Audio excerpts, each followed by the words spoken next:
Hello everyone, I welcome you all to the Nifty Vision platform. This session is all about giving you the in-depth knowledge of what physics J main paper was all about on 30th of January 2023 in shift 2. So in comparison to the shift 1 as well as your shift 2 paper was also easy. आपके अभी जो general trend ही आपने देखा होगा कि जितने भी आपके फिजिक्स का पेपर पोर्शन जो है वो कंपैरेटिवली ईजियर ही आ रहा है as compare to your previous years. So as you can see, if I'll talk about the number of questions, so difficulty level of the questions ranges from 58% of the questions was quite easier, जो कि involve लगता है एक concept या NCERT based questions वगैरह थे जो बहुत इजी थे सॉल्व करने के लिए. एंड आपके 31% क्वेश्चंस मॉडरेट लेवल के थे जिसमें एक या मल्टीपल कॉन्सेप्ट नहीं यूज, सिर्फ एक कॉन्सेप्ट फॉर्मूला बेस्ड कॉन्सेप्ट के क्वेश्चंस आ रहे थे. And 11% questions were quite difficult which involves multiple concepts. So वो उस टाइप के क्वेश्चंस थे जिसमें एक चैप्टर से दूसरे चैप्टर का फॉर्मूला इन्वॉल्व था.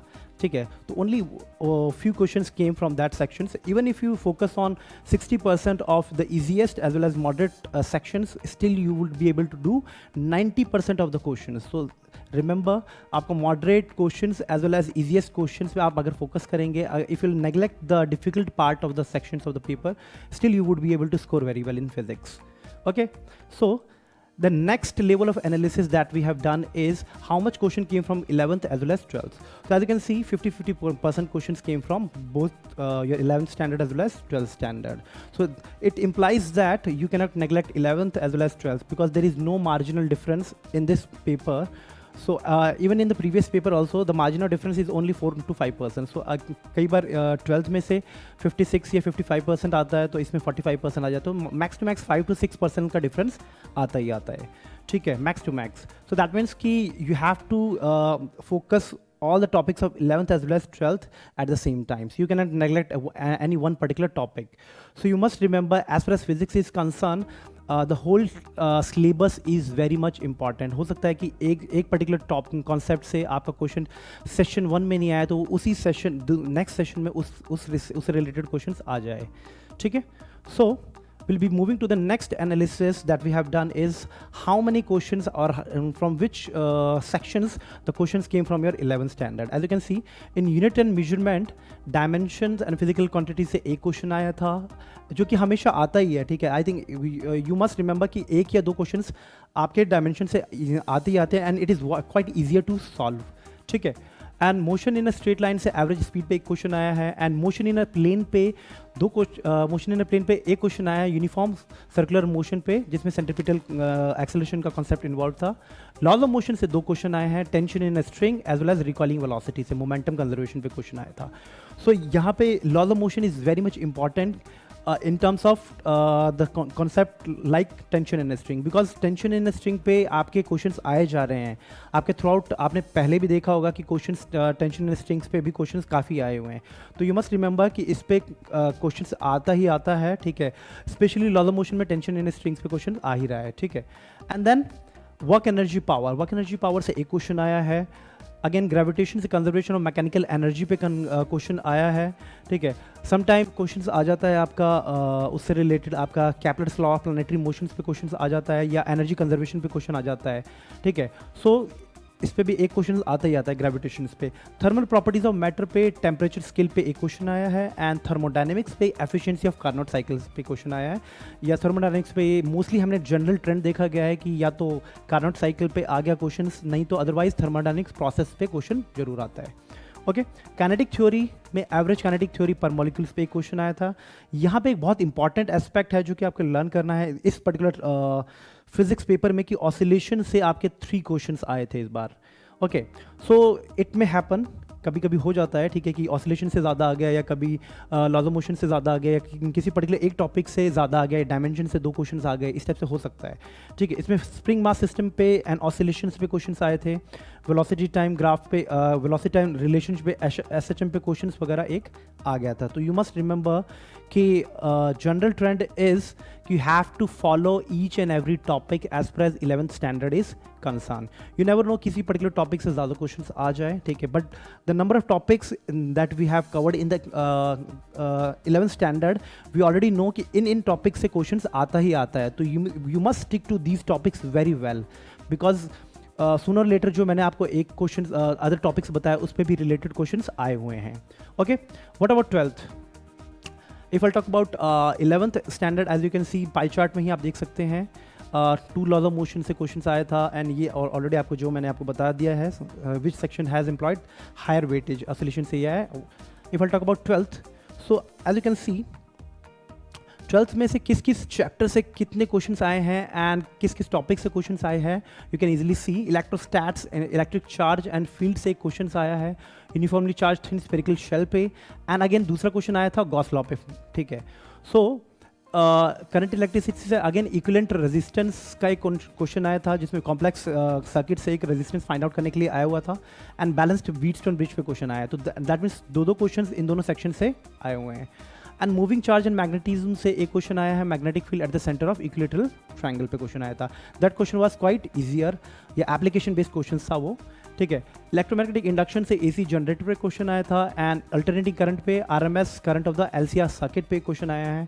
ठीक है, इन जनरल ट्रेंड देखा गया है आपका एसी से इलेक्ट्रोमैग्नेटिक इंडक्शन पे एंड करंट इलेक्ट्रिसिटी से क्वेश्चंस आता ही आता है. So that means if I talk about the entire paper of the 12th, ठीक है, entire paper of your physics paper as per as 12th is concern, electrostatics, current electricity and your AC part and magnetism plays a major role. As you can see कितने questions इसमें से आए हैं, 2 + 2 + 4 5 6 7. So that means in totality 7 questions came from these topics. So out of all these things, ठीक है, तो mostly आपका जो इलेक्ट्रोस्टैट्स एंड इस पे पहले भी ज़्यादा 2 क्वेश्चंस आए हुए हैं. ठीक है, तो दैट मीन्स कि these portion of the paper is quite easier. ठीक है, आपके like current electricity and electrostatics is quite easier to solve. उस पर इन टोटलिटी 4 क्वेश्चंस आए हुए हैं. So you have to focus very well on these topics because these first 2 topics are quite easier to solve. Rest in rest of the papers like optics में आपका electromagnetic wave से एक question आया हुआ था, intensity of EM wave, as well as ray optics से आपका dispersion पे एक क्वेश्चन आया हुआ था. And dual nature of radiation पे डी ब्रॉगली वेवलेंथ पे तो क्वेश्चन आता ही आता है. मॉडर्न फिजिक्स में आपका डी ब्रॉगली वेवलेंथ पे एक क्वेश्चन आता ही आता है. इन थ्रू आउट आपने पेपर में देखा होगा. ठीक है, न्यूक्लियर से रेडियो एक्टिविटी डीके पे ही क्वेश्चन आता है, डीके सीरीज पे क्वेश्चन आता है and this is quite easier to solve. ठीक है, एंड सेमीकंडक्टर पे गेट्स पे क्वेश्चंस बहुत आ रहे हैं. तो अब यू मस्ट रिमेंबर कि गेट्स पे क्वेश्चंस एक आ ही रहे हैं, मतलब थ्रू आउट अ पेपर में या एक सेशन में आया तो दूसरे सेशन में नहीं आया तो ये लाइक नेक्स्ट डे तो जरूर आ रहा है. इस टाइप से हमने जनरल ट्रेंड देखा गया है.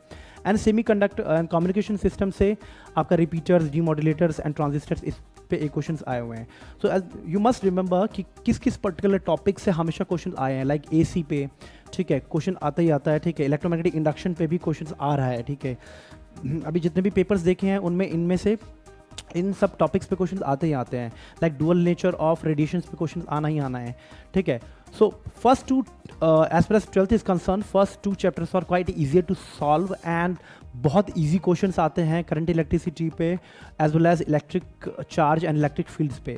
ठीक है, तो जिस पे आप लेस एफर्ट लगा के आप मैक्सिमम आउटपुट ले सकते हैं. ठीक है, same is the case for your communication system as well as your circuitry, semiconducting and communication as well as modern physics. इस पे लेस एफर्ट लगा के आप मैक्सिमम आप ऑलमोस्ट 50% 40% ऑफ द पूरा सिलेबस आप कवर कर सकते हैं if you only focus on modern physics as well as communication systems. ठीक है, तो you must remember that the trend is, so first 2 chapter से आपके हमेशा क्वेश्चंस ईजियर आते हैं एंड उसको आपको नेगलेक्ट नहीं करना है. 2 क्वेश्चंस हमेशा करंट इलेक्ट्रिसिटी पे एक सेशंस में आया हुआ है. Okay, now as you can see current electricity से 2 क्वेश्चंस आए थे एंड इलेक्ट्रोस्टैटिक्स चार्ज से 2 क्वेश्चंस आए थे. ठीक है, so that means they has got major portion as compare to the other sections. ठीक है, ऑल्दो सारे सेक्शन से एक ही क्वेश्चन तो आए हुए हैं. ठीक है, सेमीकंडक्टर से क्वेश्चन आए हुए हैं, अल्टरनेटिव करंट से आता ही आता है क्वेश्चन. ठीक है, एंड सेमीकंडक्टर पे लॉजिक गेट्स पे आते ही क्वेश्चन है and dual nature of radiation पे एक डी ब्रॉगली वेवलेंथ का क्वेश्चन आता ही आता है. ठीक है, एंड एटम्स पे भी क्वेश्चंस आते हैं that is related to hydrogen spectrums. ठीक है, तो वो स्पेक्ट्रम पे क्वेश्चंस कई बार आ जाता है. ठीक है, so that means okay, so what is the conclusion. So conclusion यहाँ पे क्या है?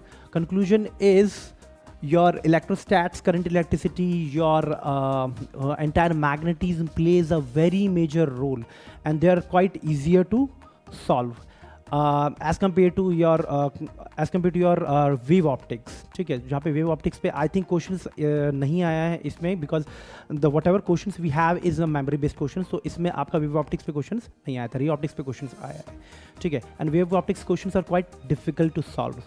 Okay, as compared to those topic electrostats and potential and current वाला chapter, ये आप हमेशा remember करेंगे, एक दो questions उसमें से आ ही रहे हैं. ठीक है, so you have to focus on electrostats at this thoroughly, as well as modern physics and semiconducting part and the communication system very well. Okay, the second thing is the interconnection of the two or more topics, subtopics के भी questions इस बार आ रखे हैं. ठीक है, like those questions were quite difficult. 11% was of the questions were interconnected to some other chapters. So multiple chapters के questions एक दो questions आते हैं, and you need not be worried about it, because कि उसमें एक फार्मूला दूसरे फार्मूले एक क्वेश्चंस में दो फार्मूलेस इन्वॉल्व होते हैं दो चैप्टर्स के. ठीक है, avoid the complex and analytical based questions. Again complex analytical based questions are quite difficult to solve. ठीक है, because and they comprises of very less percentage, that is equivalent to 11%. 11 to that ranges from 5 to 11% of the questions are analytical and complex difficult based questions that you can easily avoid if you have moderate level of preparations. Okay, so kindly revise all the formulas very well, because formulas जितने भी आपके 11th के हैं as well as BT और 12th के हैं.